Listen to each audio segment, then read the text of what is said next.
application, which we built to deliver highly scalable application infrastructure. And then a few observations after that about the cloud phenomenon from a few years of experience in the infrastructure service industry.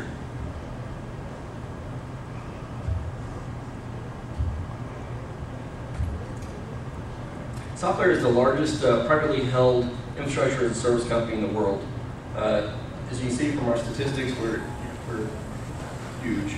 And then our continuing expansion pushing into out of North America and overseas in the near future.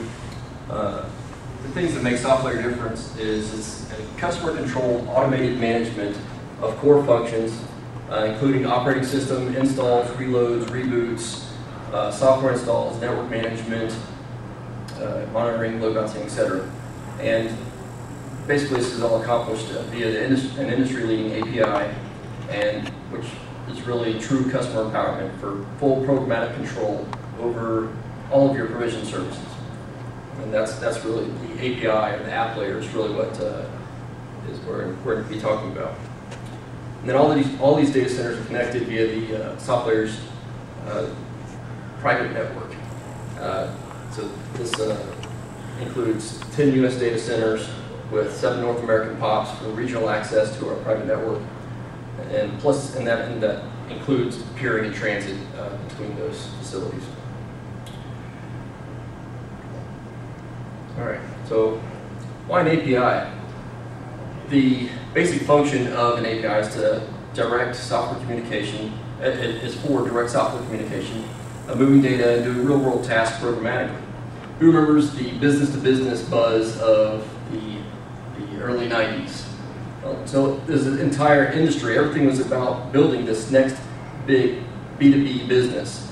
And there's a huge marketplace for these businesses that set up these complex relationships between service providers and businesses and all this stuff, so that people can actually get services provisioned, and there's reams and reams of custom software built to enable this. And that whole model is invalidated by having a simple API where a service provider can be, the services can be consumed directly by the consumer directly, as long as you have, a programming staff that can, understand and manipulate that API programmatically. So does anyone have a smartphone? So who here has downloaded an app that does something useful? So, these apps, when we talk about apps, they're not just phone-bound. Apps can run in the cloud as well. And if you take the highly entertaining Angry Birds, even the web version of this app is now connected via an API to the storage. So, and then of course all of these work together with there's a lot of cross-platform integration going on between that. That's all accomplished via an API. There's a programmatic way that all these platforms are able to talk and cross to each other. And if you look at Facebook authentication, everybody's got Facebook authentication built into their application now. Well, Facebook's exposing their authentication via an API. Beyond that, consider how many applications can now communicate not only with their native platform, if you're a game running in Facebook, but running from an iOS that's communicating with a back-end server that's outside of the Facebook realm. It's communicating with the native platform that's distinctly different from where the application is running. As more of the end-user services move to the cloud, the direct tie-ins between the software as a service and platform as a service apps becomes more and more critical. And in time, one can argue that these will eventually merge into a single concept, and there'll be far less thought that revolves around infrastructure and more of a software as a service utilization. So I'm going to get to the evolution part of SoftLayer. Long, long ago in the living room, far away in Texas, the SoftLayer concept was born. And we had this idea, we had this dream that we wanted to build a fully automated, dedicated server environment. It's like okay, that's going to take a little software to build this automation system. And we had stars in our eyes, and we're sitting around cooking lunch. We said, no problem, we're just going to get some investors. We're going to go hire an army of developers. We'll just get this knocked out in no time at all. Well, a few months went by, and we didn't get that investment that we were looking for. And so all of a sudden, we looked around and said, oh, we have to do this ourselves. We ended up with 3 developers and a box of computer parts. And so we pulled out the computer parts and put us together some PCs and started coding. Now, when we did this, we didn't really know what the deadline was. And in some of the other talks here, I've heard in at least 2 other sessions today talking about launching with minimum feature set. So we're like, well, we kind of know what we want to do, but we're not really sure. And it turns out that the limited funding that we did have, that ran out before we actually got our feature set completely done. So we said, okay, it's time to roll. And so we had liftoff. And we got our minimum feature set. We were putting customers online, and pretty soon, people were pretty happy about what they were consuming, but we still weren't really done with what we were talking about. And we didn't know, is this going to scale? I don't know. We were so scrambling, we didn't know how far the application was going to scale. We didn't have a lot of tests built into it, so we didn't know where is this going to go. Well, we had this automated system, but we didn't really have an API for it. It was just a collection of automation scripts and whatnot. So we're like, all right, well, we'll build this API for some of these common features because we already have resellers that were really interested in communicating with our ecosystem. But then we also had all these other version 1 features that we dished so we could do our launch. So we're like, all right, well, we'll build an API or a version of our application that contains the most critical features that our customers are really beating down the door for. And we ended up with our version 2 API, which was good enough, but it was really just a Band-Aid. It wasn't, it didn't handle everything. It wasn't platform-wide coverage of all of our feature set. And it was sufficient. It generally made everyone satisfied, if not completely happy, but we weren't happy because we knew that it was not a final finished product. So it was time for version 3. And around that time, we were kicking around ideas for stratifying the main application. We wanted to move into a service-oriented architecture for scalability purposes, and this had to blend seamlessly with our current application for minimum service interruption. We didn't want any of our current customers to have problems with the implementation. We also wanted to improve API coverage across our exploding feature set. Our feature set was growing. In addition to the version 1 features, we're constantly adding new features. So, we're a huge innovation shop. So we wanted it to be able to cover everything in our application. And ultimately decided we decided to kill 2 pigs with 1 bird, so to speak. We would eliminate the middleware and expose critical services straight to the customer as they were implemented in the web tier and the application tier at the same time. So we came up with the version 3 API concept. And what you see here is the API surrounds the data center, which is our infrastructure as a service core, and then everything else can plug into it. Some call this the SoftLayer Death Star, and I guess I can see that, but the idea is, of course, wrapping all of those services that we provide inside the API so that they're all exposed across the entire platform. So what we did was we built the web service exposures directly into the code base. We built up an object-level permission system that enabled us to control which of the services that we actually expose to the customer, which we reserved for ourselves for internal management. And then the customer portal was reworked on top of that API. So it promotes exposure. When we do that, it promotes exposure of everything that we want to give to the customer in our portal, which is for many of our customers, they're not program savvy. So they'll want hey, I just want to click on something. I want a new web server to come online, or I want 12 new cloud instances. Click. So when we give that functionality to them in the portal, now it's automatically in the API because we had to build that service in the API to put it into the portal. So And it ensures that all of our features are exposed in the API. And then we only have one code base to maintain. So there's not a separate abstraction layer that exposes some services, internal processes, and then later slap something on there to put some little API fingers in there so customers can do that. It's all directly built into it. So it also promotes innovation and a much more customer-centric view by constantly pushing those features which the customers are asking for that we want to put in the portal. They're automatically in the API. So over the last 4 years, we've accumulated services covering over 150 different subsystems in the application. It's 172 different web service endpoints, 2,139 methods, and 11,480 exposed attributes. It's a very complete API. But then we get the customer that says, hey, I just wanted a cheeseburger. Can you just give me a cheeseburger? It turns out that exposing all this massive complexity to the customer, it gets very confusing to use. It's very difficult to wind your way through it if you don't know, if you don't have any experience in our ecosystem.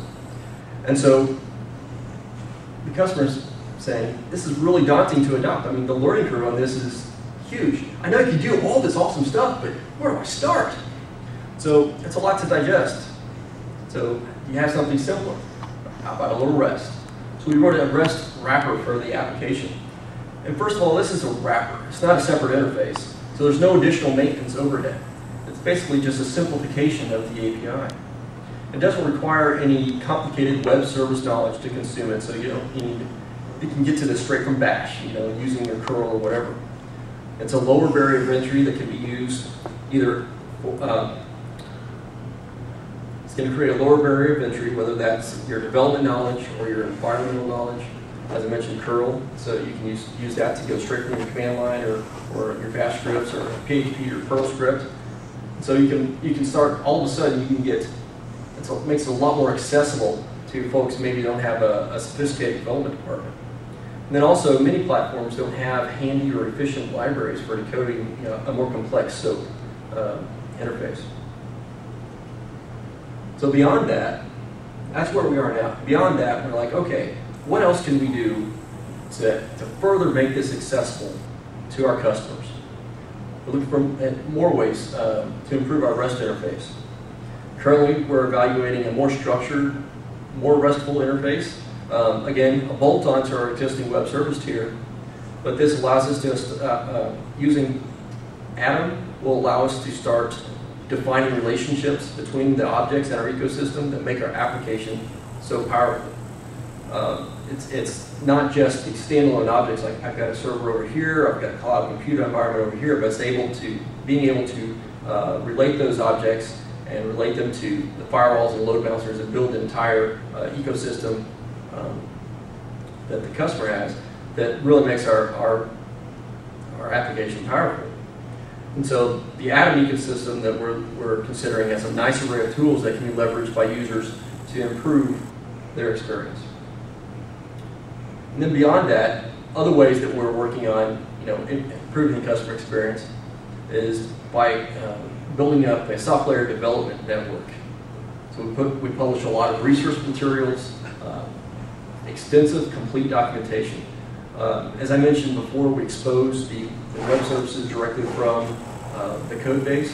We also put our documentation in our code base, and it allows us to programmatically verify that every exposed method has correct documentation. If you run spell checkers, everything, whenever it gets published out there, it all gets checked. And it makes it very complete. And then, of course, we always have a human review at the QA. Then we also provide some other ways to interface with us via dev interaction through forums or IRC. And we got some pretty good user feedback. That first one, intuitive after initial learning curve. Well, that's the lesson that we learned, right? That it was that first learning curve, pretty tough to get into, but that's what we're trying to make it intuitive without such a steep learning curve.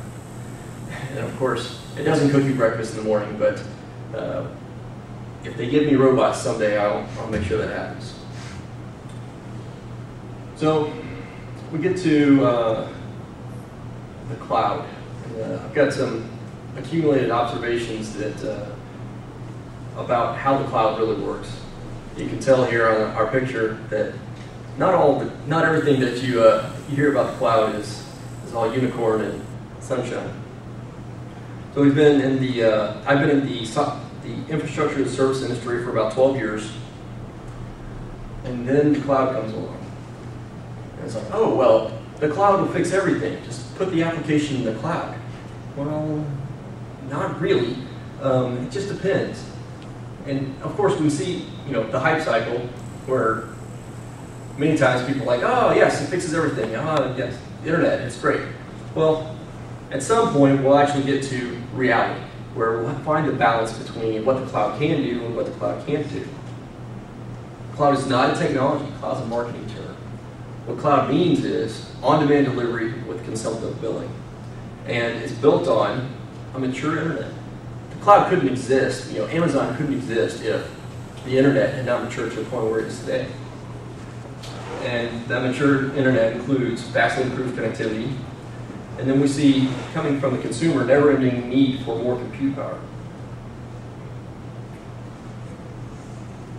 The one thing that SoftLayer has recognized is that no matter how cloud-enabled or abstracted an app may be, somewhere it's running on a physical server. And beyond that, over the last couple of years, as we've been helping organizations to move into more of an infrastructure as a service model, we've recognized that not everyone can jump straight to cloud. Like, oh, well, you just get some Amazon servers and throw your app on there, and it'll be great. Not so fast. There's a lot of customers that require a hybrid model as a stepping stone, because maybe they've got a legacy application that can't run high I/O. You're not going to get that in Amazon Cloud, right? You're not going to get a high I/O compute instance. But if you can use a stepping stone, a hybrid approach, or maybe your database server has got built up with a ton of RAM, got some really fast disks in it, that's going to be the core of your system. That could be a dedicated server. And then you put your web tier out on the cloud in a cloud or a virtualized environment that can scale out very quickly. All of a sudden, we've got a workable model that will support your legacy app, but also give you some increased scalability benefits from the cloud. So when we first started talking about building a cloud product, we recognized that there were some similarities to something else that we were very familiar with. It's Mexican food. And we recognized that all Mexican food has the same basic major components: tortillas, meat, and sauce. There are many ways to prepare each of these components, but in the end, it really boils down to tortillas, meat, and sauce. We build crispy tacos, soft tacos, enchiladas, tostadas, burritos, fajitas, etc.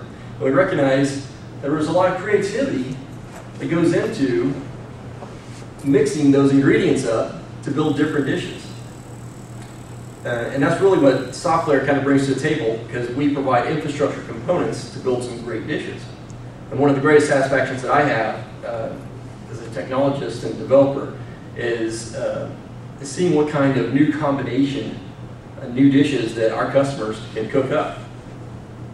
So SoftLayer, back to SoftLayer again. I'm saying SoftLayer a lot, but we're going to buy you beer later.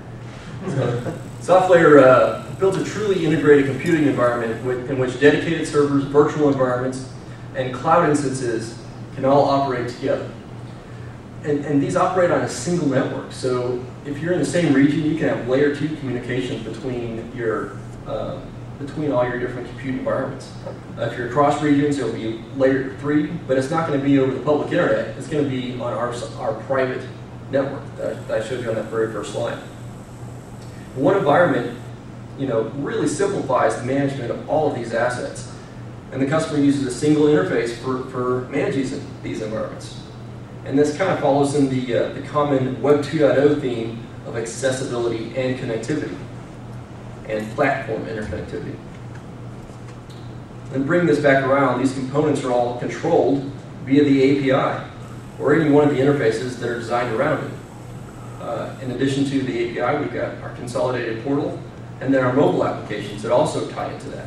So there's lots of different ways that you can, once you have that API exposed, there's lots of different ways that it can be consuming.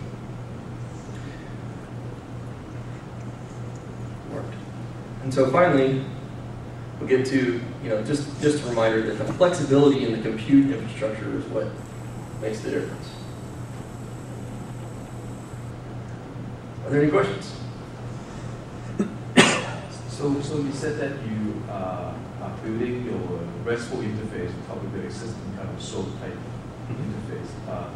How far do you think that will scale in terms of you wanting to put a RESTful interface on top of something that's not RESTful?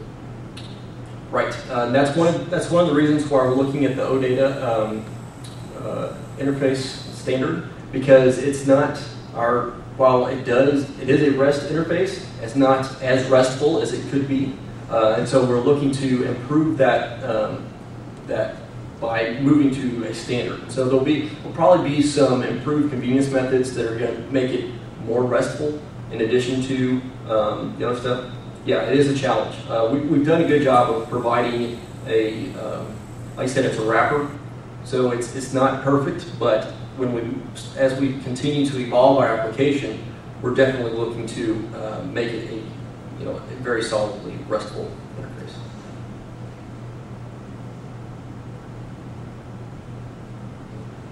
All right. Well, my name's Matt, and come see me and drink a beer with me later.